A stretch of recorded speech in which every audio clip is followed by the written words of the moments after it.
Hello dear friends, welcome to Taste the Different channel. நான் ஏற்கனவே காரக்குழி பணியாரம் recipe போட்டிருந்தேங்க. So அதோட part 2 continuation தான் இது.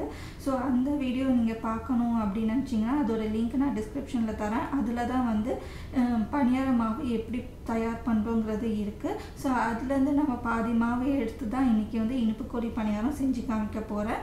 ஸோ ஆனால் வந்து நான் உங்களுக்கு இந்த அளவுகளையும் நான் உங்களுக்கு வந்து ரஃபாகவே சொல்கிறேன். வேணுங்கிறவங்க இது மட்டும் பண்ணுறீங்கன்னா நீங்கள் வந்து இந்த அளவுகள் வச்சு நீங்கள் செஞ்சு எடுத்துடலாம்.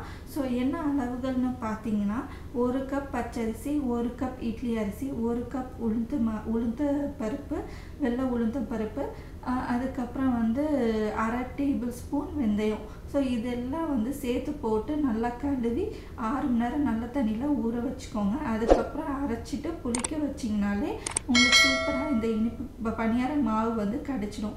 ஸோ நான் வந்து பார்த்திங்கன்னா டோட்டலாக 2 மடங்காக வந்து மாவு போட்டு அதுலேருந்து புளிக்க வச்சுட்டு பாதி மாவு வந்து எடுத்து வச்சுருக்கேன் இனிப்பு பணியாரத்துக்கு. ஸோ அப்படியும் பண்ணால் நீங்கள் தனியாக பண்ணுறதா இருந்தால் நான் முன்னாடி சொன்ன அளவுகள் வச்சியும் நீங்கள் செய்யலாம். சப்போஸ் மாவு குழப்பமாக இருந்ததுன்னா நீங்கள் காரக்குழி பணியார வீடியோ பார்த்தீங்கனாலே உங்களுக்கு புரிஞ்சிடும். ஸோ அதோட லிங்க்கும் நான் வந்து டிஸ்கிரிப்ஷனில் ஆட் பண்ணி காமிக்கிறேன். ஸோ இப்போ வந்து நம்ம அதுலேருந்து பாதி மாவு வந்து இனிப்பு குழி பணியாரத்துக்கு எடுத்துருக்கோம் இல்லையா. ஸோ அது வந்து பார்த்திங்கன்னா இவ்வளோ திக்னஸோட இருக்கணும். அப்போ தான் வந்து நம்ம வெல்லம் கரைச்சி நம்ம சேர்க்கும்போது சரியாக வரும். இந்த பாதி மாவுக்கு வந்து பார்த்திங்கன்னா 2 கப்பு வெல்லம் வந்து நம்ம எடுக்கணும். ஆல்ரெடி நான் வந்து உருக்கி வச்சுருந்த வெல்லம் கொஞ்சம் இருந்தது. அதுலேருந்து மெஷர் பண்ணி பார்த்ததில் 1 கப் இருந்துச்சு. திரும்ப நான் வந்து ஃப்ரெஷ்ஷாக வந்து ஒரு மண்டலில் எடுத்து மைக்ரோவேவில் 30 செகண்ட்ஸ் மட்டும் வச்சு எடுத்துகிட்டு வந்து காமிக்க போகிறேன். ஸோ 30 செகண்ட் நம்ம வந்து உடைக்கணும்னு அவசியம் இல்லைங்க. இது மாதிரி செராமிக் பவுலில் போட்டு 30 செகண்ட்ஸ் வச்சு எடுத்திங்கனாலே உங்களுக்கு வந்து சூப்பராக வந்து வெல்லம் வந்து மெல்ட் ஆகி வந்துடும் இது மாதிரி. ஸோ இப்போ வந்து நான் ஒரு ஸ்பூன் வச்சு நீங்கள் அதை குத்துனீங்கனாலே ஈஸியாக வந்து உடஞ்சிடும். ஸோ இப்போ வந்து அதை நல்லாவே நம்ம பீஸ் மாதிரி பண்ணி எடுத்துக்கலாம். ஸோ இப்போ வந்து பார்த்திங்கன்னா நல்லா உடச்சி எடுத்துட்டேன். ஸோ இப்போ வந்து நல்லா அது ஸ்க்ராப் பண்ணி எடுத்து வச்சுக்கோங்க. கொஞ்சம் காஞ்சிச்சுன்னா அது பாத்திரத்தோடு ஒட்டிக்கும். சூடாக இருக்கும்போதே ஸ்க்ராப் பண்ணி எடுத்துங்க. ஸோ இப்போ இதை வந்து நம்ம 1 கப் அளவு திரும்ப மெஷர் பண்ணி அந்த பாத்திரத்தில் சேர்க்க போகிறோம். நமக்கு டோட்டலாக 2 கப்பு தேவைப்படும் இந்த மாவுக்கு. இது வந்து 250 கிராம் மெஷரிங் கப்பு தாங்க. ஸோ இப்போ வந்து நான் அந்த பிளாஸ்டிக் முன்னாடி மெஷர் பண்ணியிருந்தேன்ல அது வந்து சூடு தாங்காதுங்கிறதுனால நான் திரும்ப அதே மெஷரிங் கப்பு காப்பர்லேயும் என்கிட்ட இருந்துச்சு. ஸோ அதில் வந்து போட்டு எடுத்துக்கிறேன். ஸோ இப்போ வந்து டோட்டலாக 2 கப்பு நம்ம வந்து வெல்லம் வந்து இந்த பாத்திரத்தில் எடுத்துருக்கோம். ஸோ இப்போ வந்து பார்த்திங்கன்னா இந்த வெல்லம் வந்து நிறைய பேர் என்ன பண்ணுவாங்கன்னா ஜஸ்ட்டு தண்ணி ஊற்றி நல்லா கரைக்கிற அளவுக்கு சூடு பண்ணுவாங்க. சூடு பண்ணிட்டு உடனே மாவில் சேர்ப்பாங்க. ஆனால் வந்து ட்ரெடிஷ்னல் பணியாரம்லாம் எப்படி பண்ணுவாங்கன்னா ஒரு ஸ்ட்ரிங்க் வரைக்கும் நம்ம வந்து பாகு பதம் ஏற்கணும். கரெக்டாக ஒரு ஸ்ட்ரிங் அளவு, ரொம்ப அதிகமாக பாகும் பண்ணக்கூடாது, ரொம்ப டைல்யூட்டாகவும் தண்ணியாகவும் இருக்கக்கூடாது வெள்ளைப்பாகு வந்து. ஸோ ஒரு ஸ்ட்ரிங் பதத்துக்கு நம்ம அந்த வெள்ளைப்பாகு வந்து செஞ்சு எடுத்துகிட்டு நம்ம அதுக்கப்புறம் சேர்க்கணும். ஸோ அதுக்கு முன்னாடி நம்ம வெள்ளைப்பாகு செய்கிறதுக்கு ஜஸ்ட் இந்த மெஷரிங் கப்பில் 1 கப் தண்ணி அளவு நான் சேர்த்துருக்கேன்.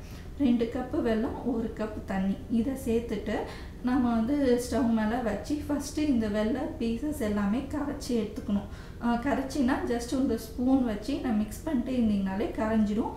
இது வந்து பார்த்திங்கன்னா நம்ம மெல்ட்டு பண்ணி தான் எடுத்துருக்கோம். பட் ஸ்டில் கொஞ்சம் பீசஸ் மாதிரி இருக்கும்ல. ஸோ அதெல்லாம் கரைக்கணுன்னா இது மாதிரி ஸ்பூன் வச்சு மிக்ஸ் பண்ணிங்கனாலே கரைஞ்சிடும். இப்போ வந்து பார்த்திங்கன்னா இது மாதிரி நான் கரைச்சி விடுறதுக்கு ஸ்பூன் வச்சு மிக்ஸ் பண்ணிகிட்ருக்கேன். நல்லா கரைஞ்சி வந்த பிறகு நம்ம என்ன சேர்க்கணும்னு பார்த்திங்கன்னா ஒரு 3-4 ஏலக்காய், நீங்கள் ஃப்ரெஷ்ஷான ஏலக்காய் கூட தட்டி சேர்த்துக்கலாம். இல்லைனா வந்து பார்த்திங்கன்னா நான் ஏலக்காய் பொடி வச்சுருக்கேன். ஸோ அது வந்து பார்த்திங்கன்னா நான் 3 பிஞ்சு போல் சேர்த்துக்கிறேன்.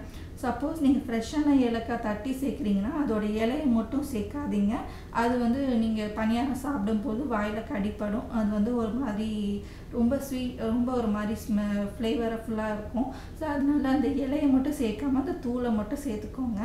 ஸோ இதுக்கப்புறம் வந்து ஏலக்காய் பொடி சேர்த்துட்டு நல்லா வந்து கலந்து விட்டுட்டு நல்லா ஒரு 5 நிமிஷம் வந்து நல்லா கொதிக்க விட்டுறணும். ஒரு 5-10 நிமிஷம் நல்லா கொதி வந்த உடனே நம்மளுக்கு வந்து பார்த்திங்கன்னா ஒரு ஸ்டிங் பதம் வந்து வந்துடும். நான் இப்போ அதை டெஸ்ட் பண்ணுறதுக்காக ஸ்பூனில் கொஞ்சமாக எடுத்து இது மாதிரி கையில் வச்சு எடுத்து பார்த்திங்கனாலே ஒரு ஸ்டிங் வந்து ஃபார்ம் ஆகும். ஸோ அப்படி ஃபார்ம் ஆனிச்சுனாலே உங்களுக்கு தெரியுதுன்னு நினைக்கிறேன். நான் அதை எடுத்து காமிச்சிட்ருக்கேன் ஆக்சுவலி. ஸோ இந்த மாதிரி ஒரு ஸ்டிங் ஃபார்ம் ஆனிச்சுனாலே நம்மளுக்கு வந்து கரெக்டான பாகு ரெடி ஆகிடுச்சுன்னு அர்த்தம். அதிகமாக வந்து திக்காகவும் பண்ணக்கூடாது, அதிகமாக டைல்யூட்டாகவும் இருக்கக்கூடாது. ரொம்ப திக்காக பண்ணிட்டிங்கன்னா அதுக்கப்புறம் மாவு கூட மிக்ஸ் பண்ண முடியாது, அது தனியாக வெல்லம் தனியாக கட்டியாக நிற்கும். ஸோ அதனால் ரொம்ப தனியாக பண்ணாலும் நம்மளுக்கு வந்து ஸ்வீட்னஸ் வந்து டேஸ்ட் வந்து ரொம்ப அதிகமாக இருக்காது, அதிகமாக தெரியாது.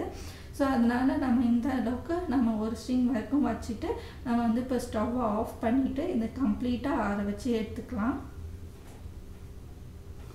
இது ஒன்று கம்ப்ளீட்டாக ஆற வச்சு எடுத்துக்கலாம், இல்லை மிதமான சூட்டில் கூட நம்ம வந்து மாவு கூட மிக்ஸ் பண்ணி எடுத்துக்கலாம். ஸோ ஆனால் அதுக்காக ரொம்ப சூடாக இருக்கும்போது நீங்கள் மிக்ஸ் பண்ணிங்கன்னா மாவு வந்து அதிலே வந்து வெந்து வந்துடும். அப்புறம் வந்து நம்ம மாவு கூட நல்லா மிக்ஸ் பண்ண முடியாது. ஸோ அதனால் கம்ப்ளீட்டாக ஆற வச்சுக்கோங்க, இல்லை மிதமான சூட்டில் மிக்ஸ் பண்ணி எடுத்துக்கோங்க. இப்போ வந்து பார்த்திங்கன்னா எனக்கு மிதமான கை பொறுக்கிற அளவு சூடு இருந்துச்சு. ஸோ அது வந்து பார்த்திங்கன்னா நான் இது ஒரு மாதிரி வடிகட்டியில் எடுத்து ஃபஸ்ட்டு பாதி அளவு சேர்த்துட்டு நல்லா கலந்து விட்டுக்கிறேன். அதுக்கப்புறம் வந்து பார்த்திங்கன்னா ஃபுல்லாகவே நம்ம சேர்த்துடணும். நீங்கள் கரெக்டாக 1 கப்பு தண்ணி 2 கப்பு வெல்லம் நம்ம எவ்வளோ வச்சுருந்தோமோ அந்த அளவு ஃபுல்லாகவே சேர்த்துருங்க. இது மாதிரி வடிகட்டி யூஸ் பண்ணி சேர்த்துக்கோங்க, அதில் அழுக்கு ஏதாச்சும் இருந்தால் கூட அதில் தங்கிடும். ஸோ இப்போ நம்ம ஃபுல்லாக சேர்த்த பிறகு நம்மளோட மாவு வந்து கரெக்டாக ஊற்றுற பதத்துக்கு வந்திருக்குங்க. ஸோ இதுதான் பதம், இந்த அளவுக்கு இருக்கணும். இதுக்கப்புறம் வந்து பார்த்திங்கன்னா நல்லா கலந்து விட்ட பிறகு ஒரு 1/4 டீஸ்பூன் உப்பு மட்டும் சேர்த்துக்கோங்க இந்த மாவு கணக்குக்கு. ஸோ எதுக்காக நம்ம சேர்க்குறோம் அப்படின்னு பார்த்திங்கன்னா இனிப்பு சுவை வந்து இன்னும் என்ஹான்ஸ் பண்ணி இருக்கும், இன்னும் தூக்கி கொடுக்கும். ஸோ அதுக்காக தான் வந்து நம்ம 1/4 டீஸ்பூன் உப்பு சேர்க்குறோம். எந்த ஒரு ஸ்வீட் செய்கிறதா இருந்தாலும் அதில் கொஞ்சமாக உப்பு சேர்த்து பாருங்கள், ரொம்ப ரொம்ப சுவையாக சூப்பராக இருக்கும். ஸோ அதனால் இதுவும் ஸ்வீட் ரெசிபிங்கிறதுனால நான் வந்து 1/4 டீஸ்பூன் உப்பு சேர்த்து நல்லா கலந்து விட்டுட்டு ஒரு 5 நிமிஷம் மூடி வச்சு எடுத்துக்கிறேன். இப்போ ஃபஸ்ட்டு பணியாரக்கல்லில் வந்து நம்ம கொஞ்சமாக எண்ணெய் ஃபஸ்ட்டு விட்டுட்டு நான் வந்து ஒரு ப்ரஷ்ஷு வச்சு தேய்ச்சி க்ரீஸ் பண்ணி எடுத்துக்கிறேன். இப்போ இந்த க்ரீஸ் பண்ண எண்ணெயை வந்து நல்லா காய வைக்கணும், அதாவது இந்த பணியாரக்கல்லில் நல்லா காய வைக்கணும். அதுக்காக மீடியம் ஃப்ளேமில் வச்சு நல்லா சூடு ஆன பிறகு நம்ம ஒரு 1/4 டீஸ்பூன் நெய் வந்து நான் இன்றைக்கி வந்து நெய்யில் செஞ்சு எடுக்கிறேன். சப்போஸ் உங்களுக்கு நெய் வேணாம்னு நினச்சிங்கன்னா நீங்கள் வந்து வெறும் சாதா எண்ணெயில் கூட நீங்கள் செஞ்சு எடுக்கலாம். ஸோ நான் வந்து 1/4 டீஸ்பூன் நெய் வந்து ஒவ்வொரு குழிலையும் விட்டுக்கிறேன். இந்த 1/4 டீஸ்பூன் நெய் சேர்த்த பிறகு கூட நல்லா வந்து சூடாகணும், நல்லா சூடாகணும். அதாவது பார்த்திங்கன்னா அப்பளம் பொரிக்கிறதுக்கு எவ்வளோ தூரம் நம்ம எண்ணெய் சூடு பண்ணுவோமோ அந்த அளவுக்கு இந்த நெய்யையும் சூடு பண்ணி எடுத்துக்கணும். அப்படி சூடு ஆன பிறகு தான் நம்ம வந்து மாவு ஊற்றணும். இப்போ நெய் வந்து நல்லா சூடாயிடுச்சு. இப்போ நம்ம மாவு ஊற்ற போகிறோம். மாவு ஊற்றுறதுக்கு முன்னாடி ஃப்ளேமை கம்ப்ளீட்டாக லோ பண்ணிக்கோங்க. இனிமேல் வந்து ஒரு மீடியம் டு லோ ஃப்ளேம்க்கு நடுவுலையோ இல்லை லோ ஃப்ளேம்லேயே தான் நம்ம குக் பண்ணி எடுக்க போகிறோம். அதனால் ஃப்ளேமை லோ பண்ணிவிட்டு நம்ம வந்து இது மாதிரி மாவு வந்து பார்த்திங்கன்னா அந்த எட்ஜு வரைக்கும் ஊற்றாமல் அதுக்கும் கொஞ்சம் கீழே ஒரு பாயிண்ட்டு கீழே வரைக்கும் நீங்கள் ஊற்றி எடுத்துக்கோங்க. ஏன்னா இந்த மாவு வந்து பார்த்திங்கன்னா நம்ம நல்லா புளிக்க வச்சு எடுத்துக்கோம் இல்லையா, அதனால் பேக்கிங் சோடா எதுவுமே சேர்க்க தேவையில்லை. இது தானாகவே பார்த்திங்கன்னா சூப்பராக பொங்கி வரும்.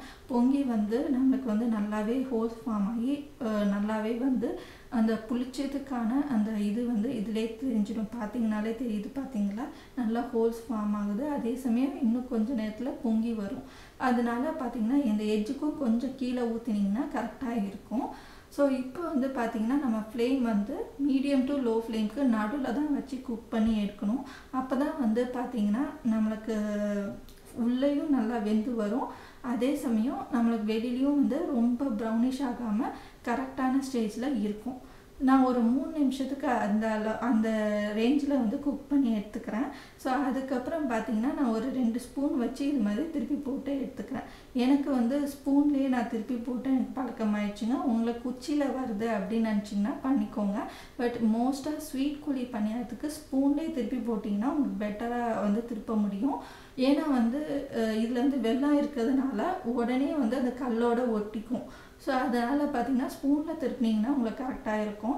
ஸோ இப்போ நான் திருப்பி விட்ட பிறகு கூட அதே மீடியம் டு லோ ஃப்ளேம்க்கு நடுவிலே வச்சு மறுபடியும் ஒரு 3 நிமிஷம் குக் பண்ணி எடுத்திங்கன்னா சூப்பராக நம்மளோட இனிப்பு குழி பணியாரம் ரெடி ஆகிடுங்க. மறுபடியும் இந்த சைடும் ஆயிடுச்சு. அதனால் வந்து பார்த்திங்கன்னா நான் எடுத்து விட்டுக்கிறேன். திருப்பி போட்டு நம்ம எடுக்கிறதுக்கு ஈஸியாக வந்துடும். பட் நம்ம வந்து முதல்ல நம்ம மாவு ஊற்றி ஃபஸ்ட் டைம் திருப்பணும் இல்லையா? ஸோ அதுதான் வந்து கொஞ்சம் வந்து பார்த்து கவனமாக திருப்பணும். ஏன்னா வந்து இனிப்பு குழி பணியாரத்தை வந்து காரக்குழி பணியாரம் மாதிரி சட்டுன்னு வந்து இது ஸ்பூனில் வந்துடாது. கொஞ்சம் வந்து டைம் எடுத்து தான் அது எல்லா பக்கமும் சரி தோசைக்கு எப்படி நம்ம எல்லா சைடும் எடுத்துகிட்டு திருப்பி விடுவோமோ அது மாதிரி இதுவும் பார்த்து திருப்பி விடணும். ஸோ நான் வந்து பார்த்திங்கன்னா எல்லாமே எனக்கு வெந்துச்சு. இந்த 3 பணியாரம் மட்டும் கொஞ்சம் வேகலைன்னு சொல்லிவிட்டு அது இந்த குழியில் மாற்றிட்டு மற்ற குழியில் நான் திரும்பவும் நெய் ஊற்றி மறுபடியும் நான் வந்து சுட்டு எடுத்துக்கிறேன். அடுத்த பேட்ச் சுட்டு எடுத்துக்கிறேன். ஸோ இப்போ வந்து பார்த்திங்கன்னா நம்மளோட குழி பணியாரம் எல்லாமே ரெடி ஆயிடுச்சுங்க. நான் வந்து இந்த மாவில் பார்த்திங்கன்னா ஒரு 50 குழி பணியாரம் கிட்ட வந்துடும். நான் வந்து இப்போ 20 குழி பணியாரம் தான் செஞ்சு எடுத்திருக்கேன். ஸோ இதுதான் வந்து இந்த ப்ரெசன்டேஷன் லுக்குங்க. ஸோ இப்போ வந்து நம்ம சாப்பிட்டும் பார்ப்போம். இந்த மாதிரி இனிப்பு பணியாரம் வந்து நீங்கள் கிட்ஸுக்கு செஞ்சு கொடுத்தீங்கன்னா ரொம்பவே வந்து விரும்பி சாப்பிடுவாங்க. இதோட இனிப்பு சுவையும் பார்த்திங்கன்னா நான் வந்து அதிகமாக ஒரு தகற்ற அளவுக்கு நான் வந்து இனிப்பு சேர்க்கல, அளவு வந்து உங்களுக்கு சொல்லலை. ஓரளவுக்கு கரெக்டான இனிப்பு அளவு தான் நான் சொல்லியிருக்கேன். ஸோ அதனால் சாப்பிட்டுக்கிட்டே இருக்கணும்னு இருக்கும் இந்த பணியாரம் மட்டும். கண்டிப்பாக நீங்கள் வீட்டில் ட்ரை பண்ணிவிட்டு எனக்கு கமெண்ட் பண்ணுங்கள், லைக் பண்ணுங்கள், ஷேர் பண்ணுங்கள், மறக்காமல் சப்ஸ்கிரைப் பண்ணிக்கோங்க. இப்போ வாங்க நம்ம டேஸ்டிங் செஷன் மட்டும் பார்த்துட்டு வீடியோவை முடிச்சுக்கலாம். பணியாரம் பாருங்கள், நான் பிச்சு காமிக்கிறேன் எவ்வளோ சாஃப்டாக பியுதுன்னு. ரொம்ப பஞ்சு மாதிரி சூப்பராக வெந்திருக்கு. உள்ளேயும் சாப்பிட்டும் பார்த்துங்க, அவ்வளோ அலாதியான டேஸ்ட்டு.